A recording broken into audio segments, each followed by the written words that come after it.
নমস্কার, আমি তনয় শাস্ত্রী। আজকে একটি গুরুত্বপূর্ণ বিষয় নিয়ে আপনাদের সংবাদ মাধ্যমে আমি উপস্থিত হয়েছি। একটি আলোচনা যেটা হচ্ছে আমাদের প্রতি বছরের ন্যায় এবছরেও 2026-এ 23শে জানুয়ারি থেকে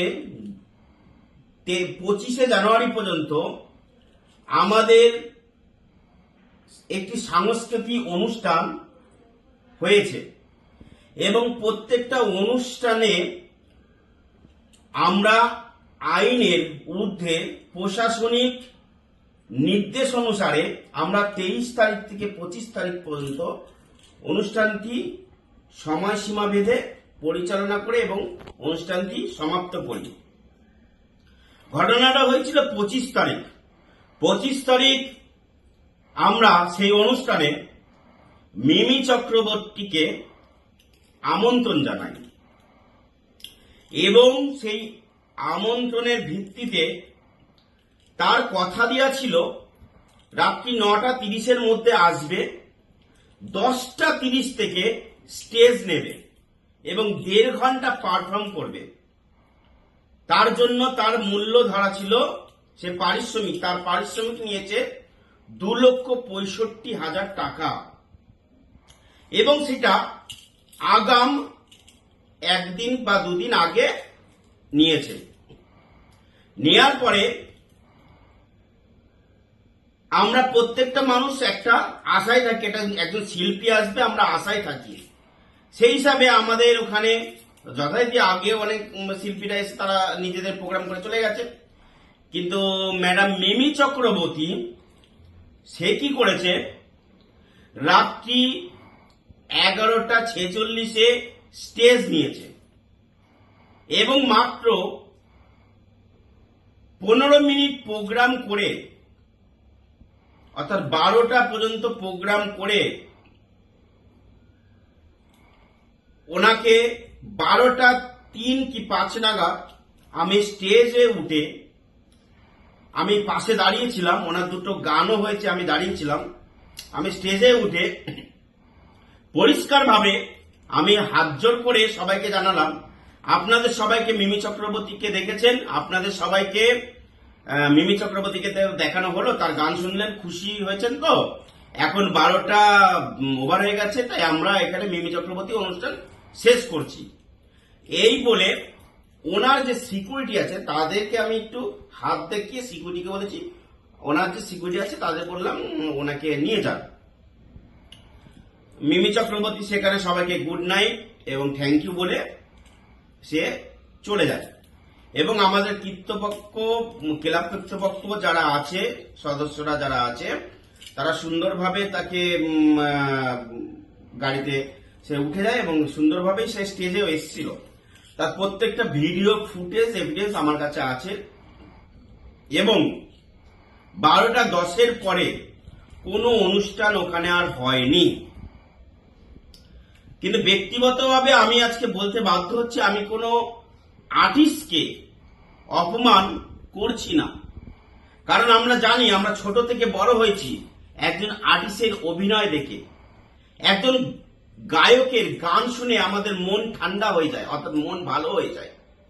সেই গায়কদের বা সেই আর্টিস্টদের করব আমি অসম্মান, আমি কোনোদিন ভাবতেও পারি না। আমি উপযুক্ত মনে করেছি প্রশাসনিক পারমিশন মেনে এবং মাধ্যমিক পরীক্ষার্থী ভেবে, পরের দিন চলছে এবং পরের দিন প্রজাতন্ত্র দিবস ভেবে আমি ওনাকে সুন্দরভাবে ভদ্রভাবে এই কথাটাই বলেছিলাম যে মিমি চক্রবর্তী অনুষ্ঠান দেখেছেন, এখানে মিমি চক্রবর্তী অনুষ্ঠান শেষ করা হচ্ছে।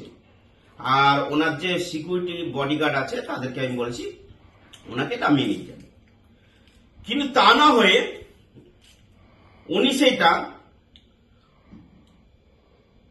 ওনার সেন্টিমেন্টে লাগিয়ে নিল। লাগিয়ে নেওয়ার পরে কিছুক্ষণ পরে আমি যার ইয়েতে এসছে তাদের কাছ থেকে আমি একটা কথা বললাম যে ওনাকে কিন্তু টাকা ফেরত দিতে হবে। এই টাকা ফেরতের কথা শুনে হয়তো এই টাকা ফেরত দেওয়ারটাকে এড়াতে এবং এইটা চাপ সৃষ্টি হবে সেইটা এড়াতে আমার নামে একটি এফআইআর করে দেয় এবং এফআইআরটা বেলেবল সেকশন থাকা সত্ত্বেও এমন ভাবে একটি রাজনৈতিক মাধ্যমে পেঁচিয়ে ফেলে যেখানে আমাকে জেল হেফাজতে থাকতে বাধ্য করা হয় এবং আমি সেখানে জেল হেফাজতে ছিলাম, আপনারা সেটা হয়তো দেখেছেন। কিন্তু মন থেকে বলছি, বিশ্বাস করুন, আমি কাউকে উদ্দেশ্য করে কোনো আর্টিস্টকে অসম্মান করছি না, আর আমি কাউকে উদ্দেশ্য করে ভিডিওটা বা আপনাদের সংবাদ মাধ্যমের সামনে আমি আসছি না। শুধু একটা কথাই বলবো, জেল হেফাজতে আমি যে কদিন ছিলাম আমি চুপচাপ যা হচ্ছে আমি দেখছি শুনছি এইভাবেই ছিলাম। শুধু একটা বিশ্বাস রেখেছিলাম, সেটা হচ্ছে আমাদের আইনত প্রশাসনের ওপর আমার একটা দীর্ঘ বিশ্বাস ছিল এবং আইনের দ্বারায় দ্বারস্থ হওয়ার পরেও আমি সুন্দরভাবে আইনের ন্যায্য বিচার পেয়ে আমি বেল পাই এবং সেখান থেকে বেরিয়ে আমি যে সিদ্ধান্তটা নিলাম সেটা হচ্ছে মিমি চক্রবর্তীর যে এফআইআর করেছিল সেই এফআইআর এর মাধ্যমে আমার প্রচুর পরিমাণে আমাকে অসম্মানজনক হতে হয়েছে, আশেপাশে মানুষের টিটকেরি শুনতে হয়েছে, মানুষ রাস্তায় দেখলে আমাকে ঘৃণা করেছে, আমাকে এত পরিমাণে আমার প্রতি সে বিষিয়ে তুলেছিল। এই যে জেলে যাওয়া অপমান, কারণ আমি জানি জেলে তখনই যায় মানুষ যখন অন্যায় করে। তাই আমার মা বাবা আমাকে ছোটবেলা থেকে শিখিয়েছে, বাবু কোনোদিন কোনো অন্যায় করবা না, যাতে কোনোদিন কোনো অসম্মানজনক কাজ করবে না, যাতে তোমার এরকম ক্ষতি হতে পারে। আমি জানি আইন কি, আইনকে আমি সম্মান করি। তা সত্ত্বেও আমাকে পাঠানো হয়েছে, উনি ওনার ক্ষমতার জোরে আমাকে সেইটা পাঠিয়েছে। ক্ষমতার অপব্যবহার করে কোনো নাগরিকেরই উচিত নয় কোনো সাধারণ মানুষকে অথবা কোনো কর্তৃপক্ষকে মিথ্যে মামলায় জেল হেফাজতে করা। এইটা মিমি চক্রবর্তী করেছে। একজন নারীকে আমি হয় সম্মান করছি, কিন্তু ওনাকেও আমি কোনো খারাপ উদ্দেশ্যে ভিডিও করছি না। শুধু এইটুখানি আপনাদের জানাচ্ছি, আমি যতদূর জানি বা শুনেছি, কসবা ভুয়ো ভ্যাকসিন কাণ্ড, 1x বেট অ্যাপিং অ্যাপ, 1x অ্যাপ বেটিং কাণ্ড, যেখানে মিমি চক্রবর্তীর নাম জড়িয়ে আছে। যদি ভুল না বলে থাকি তাহলে 1x অ্যাপ বেটিং কাণ্ডের জন্য ওনার উপরে ইডির একটা তদন্তও চলছে। তার সত্ত্বেও একটা শিল্পীকে নিয়ে এসে অপমান করব, এটা আমার কোনোদিন মনোবর্তীতে ছিল না। আমি ভারতবর্ষের সমস্ত শিল্পীকে সম্মান জানাই। যদি আপনাদের মনে হয় আমার কোনো এটা ভুল ছিল, আমি প্রশাসনের আইন মানতে গিয়ে আমি যে কাজটা করেছি মাইকে সেটা ভুল ছিল, তাহলে আমাকে জানাবেন। কিন্তু আমি একটা কথা বলতে চাই, একজন শিল্পীকে দেখার জন্য কত মানুষ দৌড়াদৌড়ি করে, কত মানুষ ভিড়ের মধ্যে আটকে যায় একজন শিল্পীকে দেখার জন্য। শিল্পীকে মানুষ তৈরি করে, হ্যাঁ, শিল্পীকে মানুষ কিভাবে তৈরি করে তাকে হাইলাইট করে।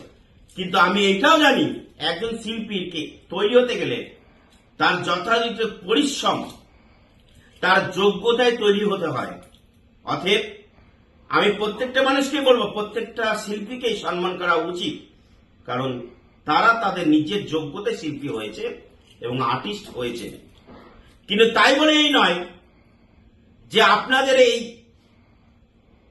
উৎসাহটাকে এবং আপনাদের এই সাকসেসটাকে আপনারা অহংকারে পরিণত করবেন। এটা আমি অনুরোধ করব, কখনো অহংকারে নেবেন না। আপনারা শিল্পী আর্টিস্ট নিজেদের মতো সুন্দরভাবে থাকুন, মানুষের সাথে ব্যবহারটা ঠিক রাখলে অবশ্যই মানুষের ভালোবাসা পাবেন। এটা আমার ব্যক্তিগতভাবে মনে হচ্ছে, তাই আমি এইটুখানি বলছি, কোনো শিল্পী বা আর্টিস্ট আমার উপর যদি অভিমান করেন যে আপনাদের অপমান করছি, এটা ভুল ভাববেন না। আমি আপনাদের অপমান করিনি এবং সেদিনকে স্বয়ং মিমি চক্রবর্তীকেও অপমান করিনি। আমি খুব সুন্দরভাবে হাত জোর করে আমি ওনার কাছে নমস্কার জানিয়েছি এবং ওনার সিকিউরিটিকে বলেছি ওনাকে নিয়ে যান। এটা ভিডিও এভিডেন্স এবং সবকিছু প্রমাণপত্র আমার কাছে আছে। কিন্তু মিমি চক্রবর্তী একটি নোটিশ পাঠিয়েছিল, যে নোটিশটা আমার হাতে এসেছিল, সেখানে স্বীকার করেছে মিমি চক্রবর্তী নিজে 11:20 সময় ওখানে উপস্থিত হয়। আমি ধরে নিলাম যে 11:20 আসলো, তাতেও কি 1.5 ঘন্টা প্রোগ্রাম করা সম্ভব ছিল 12টা পারমিশন ওভার করে? কোনো দিনই না। কারণ সে যদি 11:20 আসে, তার ঠিক সেখান থেকে স্টেজে উঠতে তার 10 মিনিট লেগে যাবে। আমি মেনে নিলাম উনি যে স্বীকার করেছে, তার এভিডেন্স, তার নোটিশের কপিটা আমার কাছে আছে, আমি আপনাদের দেখাবো। সেই ক্ষেত্রে উনি ওনার রাজনৈতিক পাওয়ার দেখাতে চেয়েছে। সবার আগে বলি, আমি ভারতীয় নাগরিক, আমি কোনো রাজনৈতিক লোক নই। আপনারা যারা আমাকে রাজনৈতিক সাথে গুলিয়ে ফেলছেন, তারা ভালো করে বারবার বলছি শুনে নিন, আমি কোনো রাজনৈতিক লোক নই। আমি মায়ের পুজো করি, আমি ভারতীয় নাগরিক হিসাবে মাথা উঁচু করে বাঁচতে চাই। তাই আমার যেটা মনে হয়েছে সঠিক, আমি সেটাই করেছি। আর আমি জীবনে কোনোদিন ভুল করার চেষ্টা তো করিনি, আগামী দিনে ভুল করবো না। তবুও যদি কখনো কোনো ভুল হয়ে যায়, সেটা ক্ষমা প্রার্থী। যাই হোক, এখন তার ভিত্তিতে 1.5 ঘন্টা প্রোগ্রাম হয়নি। সেখানে উনি আমাদের ঠকিয়ে, আমাদের প্রতারণা করে আগাম যে 2,65,000 টাকাটা নিয়েছে, সেটাকে চাপা দেওয়ার জন্য এবং মিথ্যে কথা বলে আমাকে ফাঁসানো হয়েছে। যাই হোক, উনি একজন মহিলা, ওনাকে সম্মানের সাথে বলছি, আমার একটি আইনি নোটিশ পাঠানো হয়েছে, যেখানে 3টে দাবি আমি করেছি। এক, প্রথমত আমাদের থেকে 2,65,000 টাকা নিয়েছে, তার টোটাল এভিডেন্স আমাদের কাছে আছে। সেই টাকাটা ফেরত দিতে হবে এবং আমার ব্যক্তিগত আমার উপর দিয়ে যে পরিমাণে গুরুতরভাবে মিথ্যে অপবাদে আমার সম্মান তছনছ হয়ে গেছে, তার ক্ষতিপূরণ হিসাবে ওনার কাছে 20 লক্ষ টাকা দাবি রাখা হয়েছে। এবং সবথেকে বড় এবং চ্যালেঞ্জমূল আমার একটি কাজ, সেটা হচ্ছে উনি যদি অভিনেত্রী হবে, ভুল করে থাকলে জনসমক্ষে ওনাকে ক্ষমা চাইতে হবে। এই 3টে আমি অভিযোগ করেছি। ওনার কাছে নোটিশ গেছে। যদি এর 48 ঘন্টার মধ্যে কোনো রিপোর্ট বা কোনো ওনাদের কাছ থেকে আলোচনা না পাই, তাহলে ওনার বিরুদ্ধে যথারীতিভাবে যত সুন্দরভাবে আইনি পদক্ষেপ নিয়ে সঠিক মামলা করা যায়, আমরা সেইটাই করব। আর সব থেকে বলে রাখি, আমি এতদূর আগাচ্ছি তার কারণ হচ্ছে আমার আইনের প্রতি বিশ্বাস আছে, মহামান্য আদালতের কাছে বিশ্বাস আছে। আদালতের কাছে আমি আশা করছি ন্যায্য বিচার আমি অবশ্যই পাব। তাই প্রেস মিডিয়া, সংবাদ মাধ্যম মিডিয়া যারা আছেন, সবাইকে অনেক ধন্যবাদ এতদিন ধরে সত্যি খবরগুলো তুলে ধরার জন্য। আর আমার সমস্ত শুভাকাঙ্ক্ষী যারা আছেন, যারা আমাকে সাপোর্ট করেছেন, তাদেরকে অনেক ধন্যবাদ পাশে থাকার জন্য। যাই হোক, আমি এই পদক্ষেপ নিতে চলেছি, তাই আপনাদের আজকে আমি সেটা জানিয়ে দিলাম। এরপরে যা হবে, আমি আগেও বলেছি এখনো বলছি, মায়ের পুজো করে আমি মায়ের সন্তান, মা যেটা করাবে, ভগবান যেটা, অর্থাৎ আমার মা যেটা করাবে সেটাই আমাকে মেনে নিতে হবে। আমি মনে করি আগে যা হবে সব আমার মায়ের ইচ্ছের হবে, আমি এর বিরুদ্ধে কেউ না। আমি আবারও বলছি, আমি কোনো রাজনৈতিক লোক নই।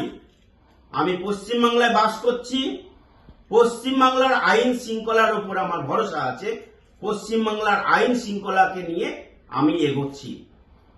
এবার আমার সাথে সঠিক বিচার হয় কিনা সেটা আগামী দিনে দেখব। ভালো থাকবেন, সবাই সুস্থ থাকবেন।